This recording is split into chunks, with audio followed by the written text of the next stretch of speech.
मैंने 1990 में एक प्रतिज्ञा की थी भगवे ध्वज के आगे कि मैंने समाज और राष्ट्र के लिए अपना जीवन देना है और मैंने कोई शादी वगैरह में चक्कर में नहीं पड़ना।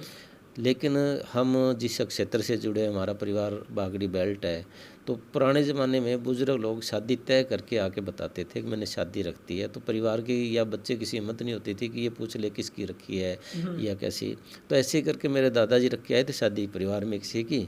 उन्होंने उस समय मना कर दिया था, उनको पता नहीं जो भी कारण रहे। तो दादाजी परेशान हो गए। मैं संघ से जुड़ा हुआ था, हाँ भर ली और 1 अप्रैल 1990 को मेरी शादी तय करके शादी रख दी। लेकिन उधर से मैंने भगवे ध्वज गा के प्रतिज्ञा कर रखी थी। तो मैंने परिवार से कहा भी देखो आपके कहने की और आपकी इज्जत के लिए मैं शादी तो करवा लूँगा, लेकिन मैं संघ में ज़रूर जाऊँगा। तो मेरी 1 अप्रैल को शादी थी और मैं 2 अप्रैल को घर छोड़ के चला गया था हिसार। वहाँ मैं गया तो वहाँ माननीय मनोहर लाल जी मिले। उन्होंने फिर मेरे को एक पत्र बना के दिया कि आप हाँसी जाओ, तिलक राज जी है वहाँ तहसील कार्य वहाँ जाओ, आपने वहाँ संघ का काम करना है। तो फिर मैंने +1 में एडमिशन वहीं लिया जाके। तो फिर मैंने माननीय मनोहर लाल जी घर आया करते, तो घर वाले कहते थे जो लड़की लेके आनी है, नहीं तो वो छुटेप्पे की कह रहे हैं भी छुटेप्पा हो जाएगा। तो माननीय मनोहर लाल जी को पता नहीं था छुटेप्पा क्या होता है। उन्होंने मेरे से पूछा सुभाजी छुटेप्पा क्या कह रहे हैं। मैं कि जी मेरे को पता नहीं, क्योंकि मैं भी उस समय 20 साल की उम्र थी मेरी, मेरे को इन बातों को पता ही नहीं था। तो फिर मैं जब घर आया तब माता जी पूछा, वो कहने लगे जी वो कह रहे छोड़ देंगे। तो फिर मैंने अगली बार मनोहर लाल जी बताया, मैंने कहा जो ऐसा कह रहे वो लड़की वाले कह रहे छोड़ दें। बोले अच्छा वो तलाक की कह रहे हैं क्या। तो मैंने कहा जी वो क्या होता है मेरे को नहीं पता। तो फिर उन्होंने कहा भी संघ का काम जोड़ना है, तोड़ना नहीं है।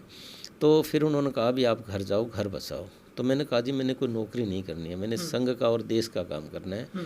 तो फिर उन्होंने 2 जुलाई 1992 में मेरे को डबवाड़ी जो सरस्वती विद्या मंदिर है, जो आजकल शहीद अशोक विद्यारा विद्या मंदिर के नाम से जानते हैं, वहाँ पर भेजा। और उन्होंने कहा भी ऐसा है वहाँ अपने ट्रेनिंग लेके शिक्षण लेके और विद्यालय चलाना है। कि मैंने परिवार से बात की कैसे ऐसे करके ये विद्यालय है, ये समाज और राष्ट्र की चिंता करता है, तो इसके लिए अपने को स्कूल के लिए ज़मीन दान देनी चाहिए। तो परिवार की सहमति हुई सबसे। तो मेरे चाचा ताऊ जितने बुआ थे 7 बहन भाई है, उन्होंने 2.5 कनाल जगह विद्यालय के लिए दी। फिर उस विद्यालय का नाम श्री लूणाराम सरस्वती विद्या मंदिर रखा गया, जिसका आज। तो इस दौरान माननीय मनोहर लाल जी मिलते रहते थे, संघ की बैठकों में जाया करते। और जब मैं मेवात में था 13.5 साल नौकरी करके मेवात, तो भी उनके संपर्क में रहा। और माननीय मनोहर लाल जी से मैं 17 साल की उम्र में साथ रहने लगा। और माननीय मनोहर लाल जी ने मेरे को ऐसे मतलब रखा अपने साथ, जैसे एक बेटे को प्यार देना, उसको एक एक बात सिखाना। मैं तो यहाँ ग्रामीण अंचल और बागड़ी बेल्ट से गया था, तो मेरे को हिंदी तो बोलनी नहीं आती थी। जब मैं हाँसी गया तो उन्होंने एक एक बात सिखाई कि घरों में पढ़ ले, पढ़ाई कर ली उन्होंने। और मैंने कभी माननीय मनोहर लाल जी से व्यक्तिगत काम नहीं कहा कभी, आज तक कभी नहीं कहा। मेरे बच्चे पढ़ गए, बच्चे नौकरी लग गए। फिर एक दिन वो पूछने लगे भी आप शादी का कह रहे हो, तो बच्चे क्या कर रहे हैं। तो मैंने उनको बताया भी दोनों बच्चे जॉब लग गए हैं। तो उन्होंने कहा कि आपके बच्चे जॉब लग गए हैं, इतने लोग मेरे पास आ रहे थे, आपने कभी नहीं कहा कि भी ये बच्चे पढ़ गए जिनको नौकरी। मैं फिर भी मैं इस क्षेत्र का निवासी होने की वजह से मैंने सरकार से निवेदन किया है कि जैसे डबवाड़ी भी एसपी बैठते हैं, तो शायद इतना लोग कह रहे हैं कि फ़ायदा नहीं हो रहा, क्योंकि डबवाड़ी भी आधा पंजाब में आधा कोने पे है। तो अभी सरकार से हमने भी निवेदन किया है कि डबवाड़ी जिला जैसे आप बनाए तो हेड क्वार्टर गोरीवाड़ा बनाया जाए, क्योंकि गोरीवाड़ा से पूरा जिला 37 किलोमीटर एरिया में कवर हो जाता है। उधर कालावाड़ी लास्ट है, इधर चौटाला लास्ट है। यदि डबवाड़ी बनाते हैं तो फिर डबवाड़ी फिर एक कोना होगा, और गोरीवाड़ा होगा तो उसके 2 लाभ रहेंगे। एक तो ग्रामीण अंचल में अधिकारी बैठेंगे, तो लोगों की समस्याएं ज़्यादा सुनी जाएगी और लोगों का खर्चा कम होगा और लोगों को ज़्यादा लाभ मिलेगा। ऐसा मैंने निवेदन किया है। और आपने संघ में सेवाएं आप लगातार दे रहे हैं, आप हरियाणा स्टाफ सिलेक्शन कमीशन में हैं, राजनीति में आने का आपका मन है, कब तक आपकी एंट्री हो रही है। और चर्चा ये भी थी कि कालांवाली में भी आपका मन था, लेकिन अब चर्चा है कि अगर जिला बनता है तो गोरीवाला से आप आ सकते हैं। ये सारे के सारे जो एक सिर्फ चर्चाएं चल रही हैं, लेकिन रियल में मैं सर जानना चाहता हूँ, राजनीति में भी आपका इंटरेस्ट है, आप जगह बनाने की सोच रहे हैं राजनीति में भी? ऐसा है कि मेरा इंटरेस्ट तो एक ही है कि समाज और राष्ट्र आगे बढ़ना चाहिए। और मैं राजनीति में तो मैं तो इसके योग्य नहीं था जो इतना बड़ी जिम्मेवारी मिली है मेरे को, लेकिन उन्होंने विश्वास किया है। और मेरा खुद का कुछ नहीं है, मेरे लिए जो हमारे सीनियर अधिकारी है, जो संघ में तो क्या मतलब जो सरकार में बड़े शीर्ष नेतृत्व है, वो जो कहेंगे तो उनके लिए मैं प्राण देने लिए तैयार हूँ, मेरी व्यक्तिगत कोई इच्छा नहीं है। नमस्कार, तेज हरियाणा से गुरविंदर पन्नू। कहते हैं कड़ी मेहनत के बाद मिली कामयाबी का दुनिया में कोई विकल्प नहीं होता है, और हर सूरत में आपको कड़ा जो संघर्ष आपका रहता है वो कामयाबी के उस आखिरी पायदान पर लेकर चला ही जाता है।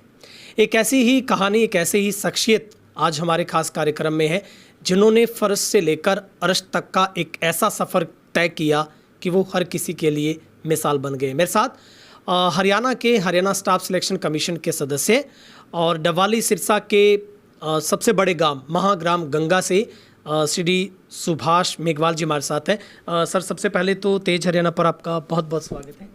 आपका भी स्वागत है, और आपका हृदय से मैं धन्यवाद भी करता हूँ और स्वागत करता हूँ कि आप मेरे पास आए आज। सर, सबसे खुशी की बात है कि इस देहात, इस ग्रामीण अंचल से खड़े होकर आपने इतना बड़ा सफ़र तय किया। हर किसी को आपके ऊपर प्राउड फील होता है, और इतने वर्षों के बाद इस गंगा गांव को लाल बत्ती वाली गाड़ी मिली है। तो सर, मैं सबसे पहले जानना चाहूँगा, ये सफ़र जो आपका है, इस गंगा से उठकर हरियाणा स्टाफ सिलेक्शन कमीशन तक जाना, आपने इतनी पढ़ाई की, एक टीचर के तौर पर आप रहे, ये सफ़र कैसे तय किया सर? एक तो मैं, जैसे आप देहात कह रहे हैं, तो मैं तो देहात से भी आगे एक खेत में रहता हूँ। हाँ। मेरा जन्म भी ढाणी में हुआ है, जो आजकल केशव ढाणी के नाम से जानते हैं। और मेरा, जैसे आपने बताया कि पढ़ाई का, तो मैंने 9वीं कक्षा तक तो बड़ा भाई मेरा सुरेंद्र है, उनकी पुरानी पुस्तकें वो लेता था और उनसे मैं पढ़ा। 10वीं में क्या हुआ कि बड़ा भाई फेल हो गया और मैं पास हो गया, तो उसके बाद मेरे को मौका मिला कि नई पुस्तकें मैंने ली।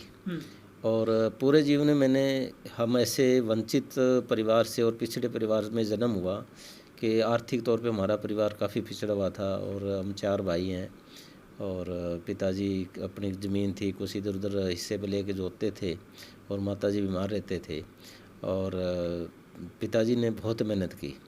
और मैंने पूरे जीवन में एक जेबीटी ऐसी थी जो प्राइवेट नहीं हो सकती थी, और मैंने बीए, बीएड, डबल एमए केवल मैंने सारा 15,000 से पास किया है। ऐसे हालात में मेरा जन्म हुआ। और जैसे आपने बताया कि सरकारी गाड़ी गंगा में मिली है, तो ये मेरा नहीं, मेरे गांव का सौभाग्य है कि हमारे गांव ने कोई अच्छे कार्य किए हैं, जिसकी वजह से हमारे को सरकार ने लगा कि इस गांव में अच्छे लोग रह रहे हैं, तो वो शायद समाज और राष्ट्र का अच्छा काम करेगा, तो उनको एक मौका दिया जाए। हाँ जी। सर, क्या कभी आपने सोचा था कि इतने बड़े पायदान पर आप पहुंचेंगे? और आपका स्वभाव तो क्या कहना, आप हर किसी के साथ बहुत सभ्यता से नज़र आते हैं। ये कितनी कल्पना से बाहर है आपके लिए कि इतने बड़े रुतबे तक पहुंचना और हरियाणा सरकार में शामिल अपने आप को करना? देखो, हरियाणा के गंगा और केसर ढाणी लास्ट छोर पे है। यहाँ से केवल 2 किलोमीटर दूर राजस्थान है, 7-8 किलोमीटर दूर पंजाब है। और मैंने जैसे अभी 26-27 साल मैं अध्यापक ही रहा हूँ, और अभी उधर मेरे को डिप्यूट किया सरकार ने। और ये मेरे लिए तो बहुत बड़पन की बात है, क्योंकि मैं एक छोटे प्राइमरी अध्यापक रहा हूँ, और प्राइमरी अध्यापक की यदि बड़े शिक्षकों में बैठते हैं, जैसे सीनियर सेकेंडरी और है, वहाँ भी उनको ये लगता है कि अच्छा ये प्राइमरी टीचर है, तो शायद इस बेचारे कुछ पता भी नहीं होगा। यदि प्राइमरी टीचर प्रमोशन लेके भी चला जाए, और उसकी पढ़ाई कितनी की है कि नहीं की, वो एक अलग विषय है, लेकिन उसको थोड़ा सा ऐसा देखा जाता है जैसे ये बेचारा और इसको कुछ पता नहीं है। ये जो वर्तमान सरकार है, इनको मैं बहुत हृदय से बधाई देता हूँ कि कुल 5 सदस्य है कमीशन में, 5 में से हम 3 अध्यापक हैं, और 3 में से हम 2 जेबीटी अध्यापक हैं। तो ये तो हमारे शिक्षक समाज के लिए भी और सबके लिए एक गौरव की बात है कि जो प्रतिभा है वो किसी में भी हो सकती है। कई बार हम सोचते हैं कि ये गली साफ़ करने वाला है, इसको तो कुछ समझ नहीं होगी, तो जो प्रतिभा है वो किसी में भी छुपी हो सकती है। और मेरे पे जो उन्होंने विश्वास करके जिम्मेवारी दी है, मेरे को 11 महीने हो गए हैं, और मैं उसको बहुत कोशिश अच्छे ढंग से निभाना चाह रहा हूँ कि मेरे पे जो विश्वास जताया है उसमें मैं खरा उतरूँ। सर, ये भी जिक्र आता है, हर कोई इस बात को जानना चाहता है, जो हरियाणा के वर्तमान में केंद्रीय मंत्री हैं और पूर्व में रहे मुख्यमंत्री मनोहर लाल खट्टर जी हैं, उनके साथ भी आपका बहुत पुराना रिश्ता रहा और आपके पास आते भी रहे वो यहाँ पर। ये एक कहावत चलती है कि वो केशव ढाणी में हमेशा आते थे, रुकते थे। तो उनके साथ आपका ये अटैचमेंट कैसे हुई, कैसे आपका परिचय हुआ, और वो एक दोस्ताना, एक याराना, एक ऐसा संबंध जो आज तक भी आपका वैसे के वैसे परिपक्व है? ऐसा है कि मैं राष्ट्रीय स्वयंसेवक संघ से 31 मार्च 1988 में, जब मैं 9वीं कक्षा पास की, तभी से मैं जुड़ा। और मैंने प्राथमिक शिक्षा वर्ग होता है 7 दिन का संघ में, वो गोपीराम धर्मशाला आदमपुर से किया था। और उसके बाद प्रथम वर्ष होता है वो मैंने 1990 हलवासिया विद्या मंदिर भिवानी से किया। और 1992 में द्वितीय वर्ष था जो मैंने जून अग्रवा 1992 में किया। और माननीय मनोहर लाल जी प्रचारक रहे हैं अपने क्षेत्र में, तो ये 90, 91, 92 में इधर विभाग प्रचारक होते हैं संघ में 3 जिलों के ऊपर। तो तब इनके पास हिसार, सिरसा और भिवानी जिला था। तो वो 2-3 महीने बाद डबवाली खंड में आते थे। और मेरी रुचि थी, मैं संघ से इसलिए जुड़ा कि मेरे को आज भी है और पहले भी है कि इस देश और इस समाज के बारे में यदि कोई उत्थान और विकास की चिंतन करता है तो केवल एक संघ है, जो ये सोचता है कि हमारा देश परम वैभव पर जाए, ये देश दुनिया में सरताज बने। और वो आज देख रहे हैं संघ के विचारधारा के लोग सत्ता में हैं, तो जो हमारा 52वें पायदान पर था देश, जो आज 4थी स्टेज पर आ रहा है। और जिस कदर से सतर से लग रहे हैं ऊपर के लोग, और जितनी मेहनत कर रहे हैं, उसे लग रहा है कि हम दुनिया में 1 नंबर पर जल्दी आएंगे। और माननीय मनोहर लाल जी की बात रही तो मैंने 1990 में एक प्रतिज्ञा की थी भगवे ध्वज के आगे कि मैंने समाज और राष्ट्र के लिए अपना जीवन देना है और मैंने कोई शादी वगैरह में चक्कर में नहीं पड़ना। लेकिन हम जिस क्षेत्र से जुड़े, हमारा परिवार बागड़ी बेल्ट है, तो पुराने ज़माने में बुजुर्ग लोग शादी तय करके आके बताते थे कि मैंने शादी रखती है, तो परिवार की या बच्चे किसी हिम्मत नहीं होती थी कि ये पूछ ले किसकी रखी है या कैसी। तो ऐसे करके मेरे दादाजी रख के आए थे शादी परिवार में किसी की। उन्होंने उस समय मना कर दिया था, उनको पता नहीं जो भी कारण रहे। तो दादाजी परेशान हो गए। मैं संघ से जुड़ा हुआ था, तो मेरे मन में आया कि यदि दादाजी विचलित हैं, दादाजी कहने लगे मैं मर जाऊंगा, मेरी बेइज्जती हो जाएगी, तो बुजुर्गों के लिए मान सम्मान की बात थी। तो उस समय मैं +1 में था और मैंने दादाजी कहा, दादाजी आपके मान सम्मान यदि जा रहा है तो मैं शादी करवाऊंगा। मैं 17 साल की उम्र थी और आपकी शान है उसको हम बरकरार रखें, उसको जाने नहीं देंगे। तो उस समय मैंने हाँ भर ली और 1 अप्रैल 1990 को मेरी शादी तय करके शादी रख दी। लेकिन उधर से मैंने भगवे ध्वज गा के प्रतिज्ञा कर रखी थी। तो मैंने परिवार से कहा भी देखो आपके कहने की और आपकी इज्जत के लिए मैं शादी तो करवा लूँगा, लेकिन मैं संघ में ज़रूर जाऊँगा। तो मेरी 1 अप्रैल को शादी थी और मैं 2 अप्रैल को घर छोड़ के चला गया था हिसार। उस समय कोई फ़ोन का ज़्यादा था नहीं, तब पत्र मिलता था कि ये एड्रेस है, वहाँ चले जाओ, वहाँ वो मिलेंगे। तब माननीय मनोहर लाल जी मेरे को वहाँ 2 अप्रैल को जब मैं हिसार गया तो विवेकानंद भवन है वहाँ, पारिजात सिनेमा के नाम से के पास ही था वो, आजकल शायद अग्रसेन चौक बोलते हैं उसको। तो वहाँ मैं गया तो वहाँ माननीय मनोहर लाल जी मिले।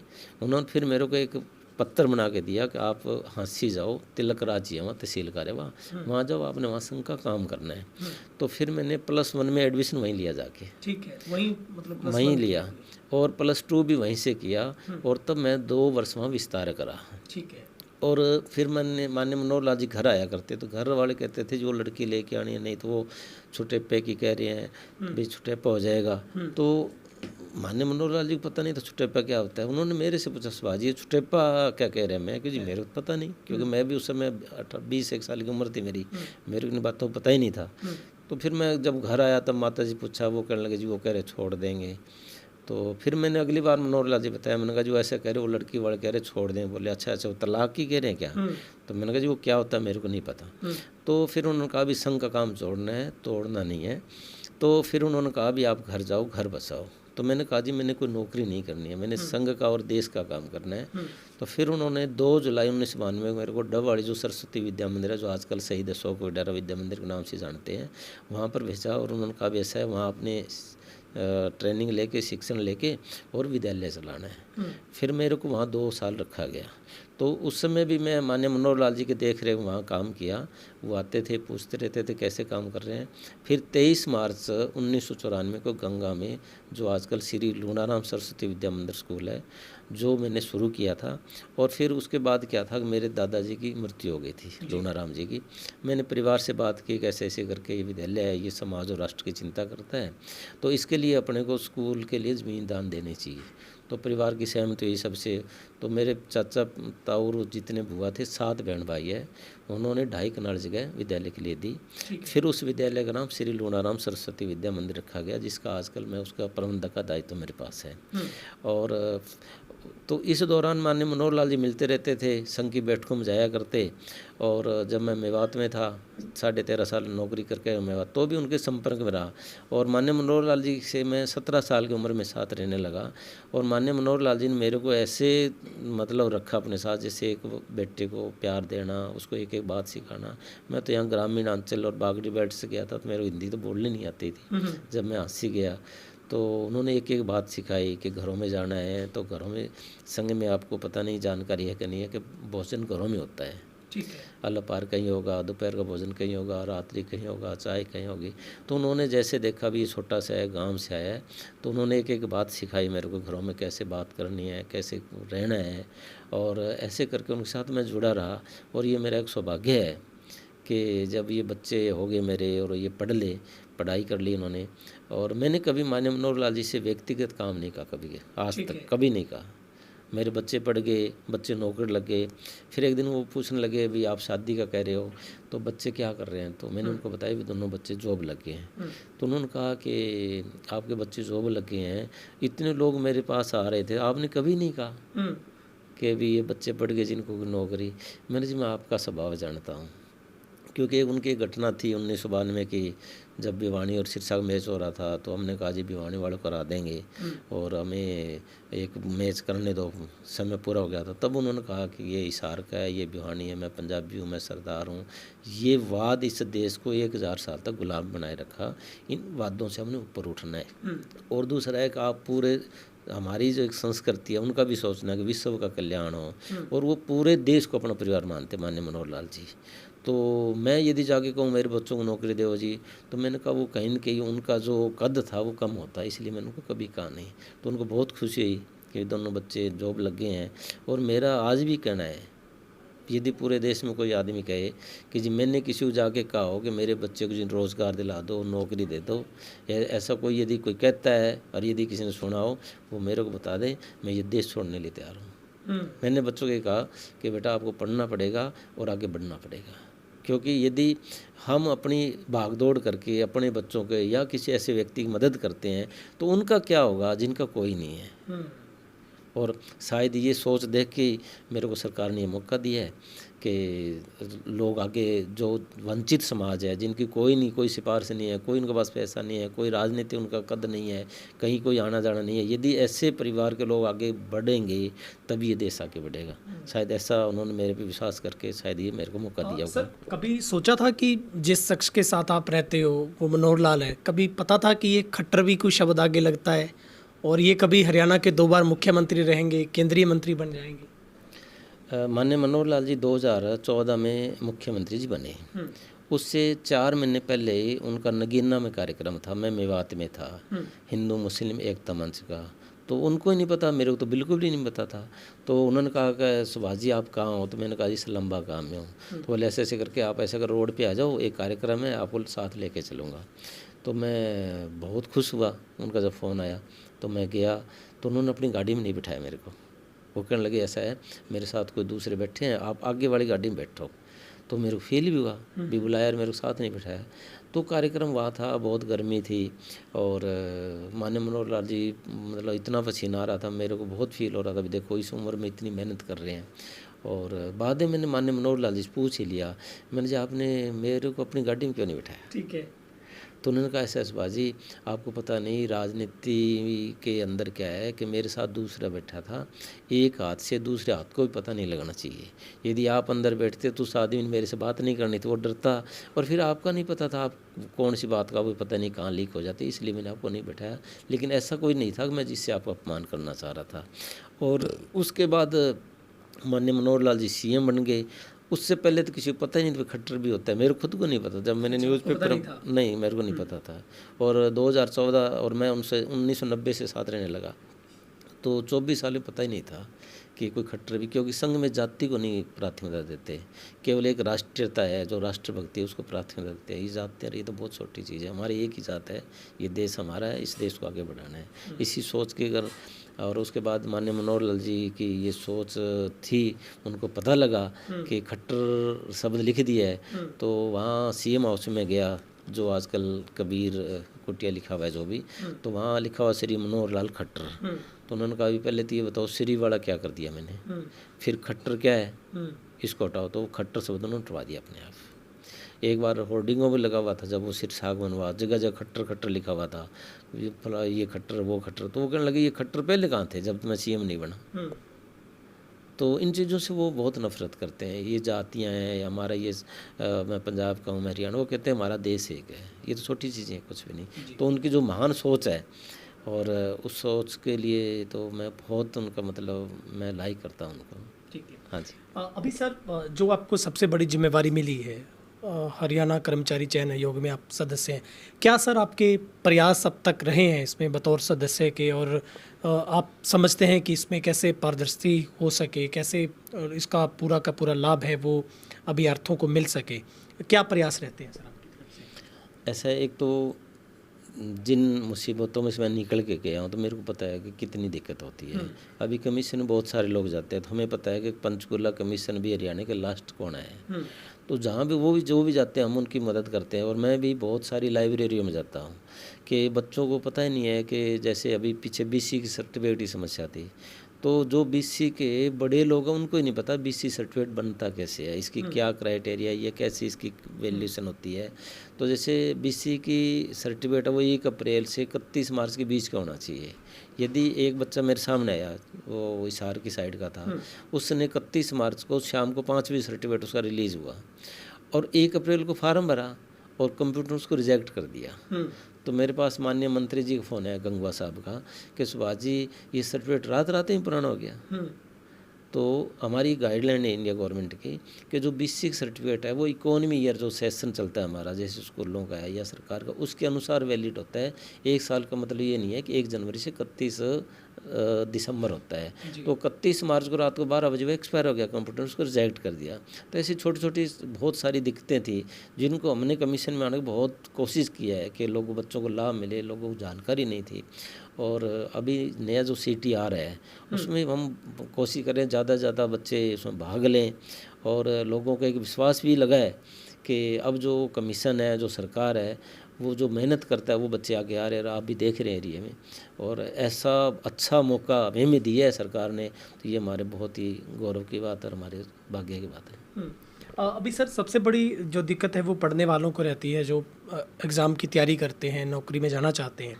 क्यों ना ऐसी व्यवस्था सेट हो कि जैसे ही अगर भर्ती निकलती है, उसका एग्ज़ाम होता है, वो अपीयर हो जाता है, लेकिन उसमें कभी ये तय नहीं होता कि उसकी ज्वाइनिंग कब होगी। उस बच्चे को ये डर रहता है कि तू पटवारी तो लग गया, लेकिन कब तेरा सही रूप से इन्वॉल्यूशन वहाँ पर होगी, वो ज्वाइनिंग होगी, उसको डर है कि कहीं ये अटक ना जाए, इसमें कोर्ट का मामला ना आ जाए, कोई इसमें और ना हो जाए। तो इसमें क्या प्रयास आपकी तरफ से हैं सर, कि जब आपकी सरकार डिजिटल की तरफ जा रही है, आप सब कुछ ऑनलाइन कर रहे हैं, तो क्यों ना एक ऐसा टाइम पीरियड प्रोसेस हो कि परीक्षा देने वाले को, पास करने वाले को ये तय हो कि इस दिन से तेरी ड्यूटी शुरू है। ऐसा है कि आपकी बात बिल्कुल ठीक है। अभी भी हमारे को बहुत सुधार करने की आवश्यकता है कमीशन में भी, और हम लगे भी हुए हैं और बहुत सुधार किया है। पहले आप देख रहे थे लोग फार्म भरने के लिए लाइनों में लगते थे, जमा नहीं हो रहे हैं, फिर कहते थे जैसे ऐसे चंडीगढ़ देख के आओ, फिर वो कोई 100 रुपये मांगता था, कोई 1000 रुपये मांगता था, कोई कहता लास्ट डेट है 2000 रुपये, लेकिन लोग मजबूरी में देते थे। तो आज आप देख रहे हैं कि बच्चा यदि थोड़ा सा ध्यान दे तो अपने मोबाइल से भर सकता है, उसकी फ़ीस भी कट सकती है। और दूसरा आपने कहा जैसे ज्वाइनिंग की बात है, तो ज्वाइनिंग कमीशन ने अभी पीछे 24,000 बच्चों को करवाई थी, और उसमें हमने ये विचार किया कि 1 सप्ताह में इसको ज्वाइनिंग करवा देंगे। लेकिन कुछ समस्याएं रही रहती है, जैसे बच्चों को वो मेडिकल होना था, तो मेडिकल एक साथ 25,000 बच्चों 20,000 बच्चों हो नहीं सकता था। तो उसमें हमें 2 महीने का समय देना ही पड़ा, मजबूरी थी हमारी, क्योंकि इतने CMO के पास इतनी समय चाहिए उनको। फिर भी जैसे आप बता रहे हैं, आगे जितनी भर्तियाँ होंगी हम बहुत जल्दी प्रयास करेंगे कि वो जैसी रिजल्ट हो और जल्दी से जल्दी वो ज्वाइनिंग कर पाए।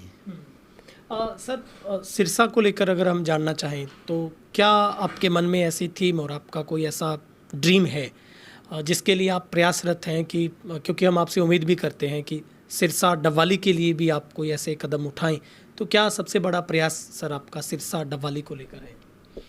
ऐसा है कि सिरसा का जैसे नाम से ही लगता है कि सिरसा, कि जिसका सिर जैसा हो, वैसे जैसे हम फील्ड में देखते हैं कि आदमी का चेहरा ऐसा है, तो इसका मतलब हाँ अब्बा से पता लगता है ये कैसा होगा। तो मेरे को लग रहा है कि जैसे सिरसा भी, हमारे सिरसा का नाम ही ऐसा है कि तो सिर जिसका बढ़िया होगा शायद उसका सारा सिस्टम ही ठीक होगा। तो मेरा तो ये प्रयास है कि दुनिया में सिरसा है वो पहले पटल पर आए, पहले स्थान पर आए, ताकि हमारे सिरसा का नहीं हरियाणा का और देश का गौरव आगे बढ़े, उसका नाम आगे चले। और रही बात डबवाली की, तो डबवाली में जैसे अभी पुलिस जिला बन गया है, तो मैं कोई ऑथराइज तो नहीं है सरकार की तरफ से, मैं कमीशन से हूँ, लेकिन फिर भी मैं इस क्षेत्र का निवासी होने की वजह से मैंने सरकार से निवेदन किया है कि जैसे डबवाली अभी एसपी बैठते हैं, तो शायद इतना लोग कह रहे हैं कि फ़ायदा नहीं हो रहा, क्योंकि डबवाली भी आधा पंजाब में आधा कोने पे है। तो अभी सरकार से हमने भी निवेदन किया है कि डबवाली जिला जैसे आप बनाए तो हेड क्वार्टर गोरीवाड़ा बनाया जाए, क्योंकि गोरीवाड़ा से पूरा जिला 37 किलोमीटर एरिया में कवर हो जाता है। उधर कालावाड़ी लास्ट है, इधर चौटाला लास्ट है। यदि डबवाली बनाते हैं तो फिर डबवाली फिर एक कोना होगा, और गोरीवाड़ा होगा तो उसके दो लाभ रहेंगे।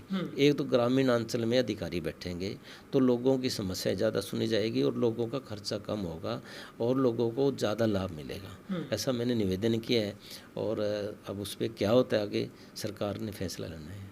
हाँ जी सर, अभी एक और जिक्र है कि आप एक बहुत बड़ा कार्यक्रम है वो अपने इस गांव से और इस गांव के इतिहास में, बल्कि सिरसा जिला के इतिहास में वो पहला कार्यक्रम होगा।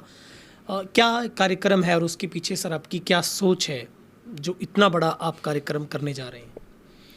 एक तो मैं कोई व्यक्तिगत या मैं खुद कुछ नहीं करना चाह रहा, हमारे गांव की इच्छा है, हमारे क्षेत्र की इच्छा है कि पिछले 10 सालों में गंगा के लिए हरियाणा सरकार ने ऐसे काम किए जो आज तक हो नहीं पाए थे। जिसमें अभी लेटेस्ट तो ये चल रहा है कि हरियाणा का शायद पहले गांव बन गया है। गंगा एक ऐसा गांव है जिसमें से 11 सड़कें निकली है, अलग अलग गाँव को जा रही है, ये हमारे गौरव की बात है। दूसरा, हमारे गांव को बस से 462 साल हो गए, और जैसे आपने बताया ये लाल बत्ती गाड़ी है जो भी है, हरियाणा सरकार की पहली गाड़ी गंगा में आई है। और सिरसा में 330 गांव हैं, जहाँ तक मेरी जानकारी है कि बड़े बड़े गांव में सीवरेज नहीं है, गंगा में पहला सीवरेज डाला है। तो ये हमारी गौरव की बात है। इसलिए गांव के लोगों ने, हमारे आसपास के क्षेत्र के लोगों ने विचार किया कि हम जिस संगठन से निकल के आए हैं, जिसकी प्रेरणा से हम आगे इतने बड़े हैं, उसका शताब्दी वर्ष भी चल रहा है, तो वो भी एक गौरव और खुशी की बात है।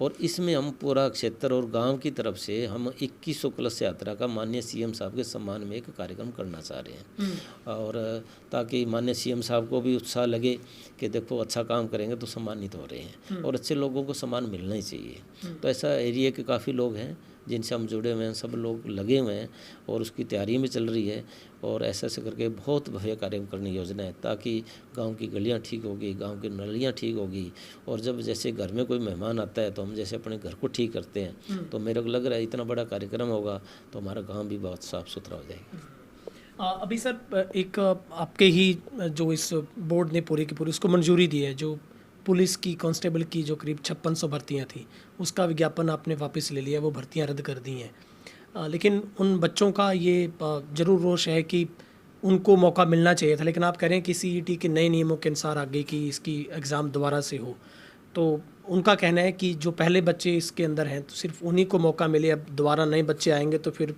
कंपटीशन और ज़्यादा बढ़ेगा, बड़ा हो जाएगा। ऐसा एक तो कमीशन किसी चीज़ के लिए ऑथराइज सीधा नहीं है।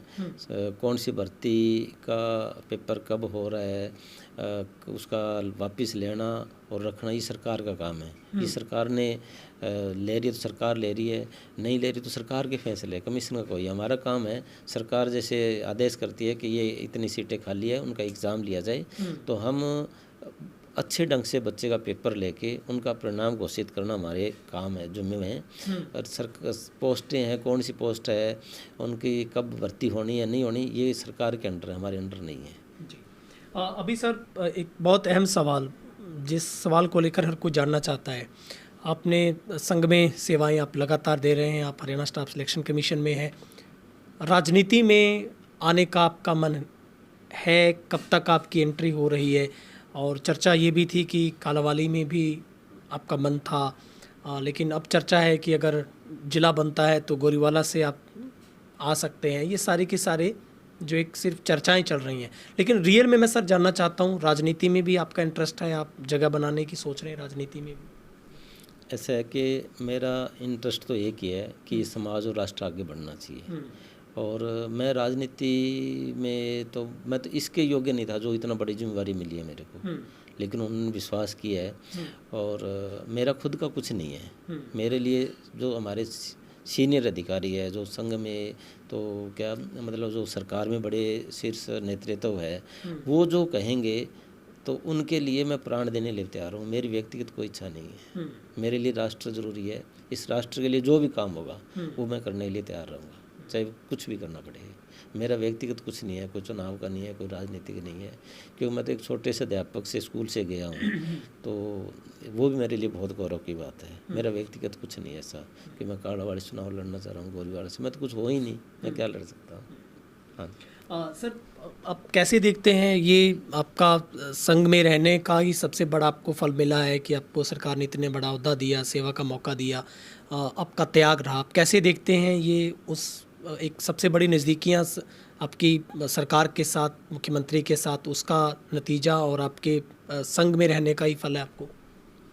ऐसा है कि संघ एक अलग चीज़ है, वो कोई सरकार नहीं है, कोई राजनीतिक नहीं है। वो तो उसके नाम से ही पता लगता है, राष्ट्र की स्वयं की प्रेरणा से सेवा करने वाला संगठन है। इसमें कोई रिकॉर्ड नहीं है, कोई इसके कोई प्रमाण पत्र नहीं है, और हम तो कुछ कर ही नहीं रहे हैं। इस देश और समाज के लोगों ने ऐसे ऐसे है जिन्होंने अपने परिवार बलिदान ही हो गए। ऐसे ऐसे लोग हैं जिन्होंने अपना जीवन तिल तिल जलाया है, और उसके सम्मान में या उसके बदले में हम कुछ मिले, हमारी कोई ऐसी इच्छा भी नहीं है। और लेकिन मैं जो कुछ हूँ आज, ये सच है कि मैं संघ की वजह से हूँ, क्योंकि वहाँ से मेरे को संस्कार मिले हैं, वहाँ से मेरे प्रेरणा मिली है कि सबसे पहले हमारे प्राण नहीं, ये राष्ट्र जरूरी है, समाज जरूरी है, ये देश आगे बढ़ना चाहिए। हम बड़े ना बड़े कोई मायने नहीं रखते। ठीक है सर, आपने वक्त दिया और बहुत खूबसूरत बातें आपने की, इसके लिए सर आपका तहे दिल से बहुत बहुत शुक्रिया। नहीं, आपका धन्यवाद कि आपने भी समय दिया और इतनी दूर आए हो चल के, आपको बहुत बहुत धन्यवाद। तो ये थे हमारे साथ हरियाणा स्टाफ सिलेक्शन कमीशन के सदस्य श्री सुभाष जी। हमारे साथ उन्होंने बातचीत की और आने वाले थोड़े समय में एक बहुत बड़ा सिरसा के इतिहास का सबसे बड़ा कार्यक्रम होगा, जो उन्होंने पूरी जानकारी दी है। लेकिन वो कार्यक्रम किस किस चरण में कैसे होगा वो हम उस वक्त आपको बताएंगे। लेकिन एक साथ मुख्यमंत्री और इतने बड़े मंत्री जब आएंगे तो निश्चित तौर पर डबवाली को, सिरसा को बड़ा तोहफा मिलेगा, गंगागाम को बड़ा तोहफा मिल सकता है।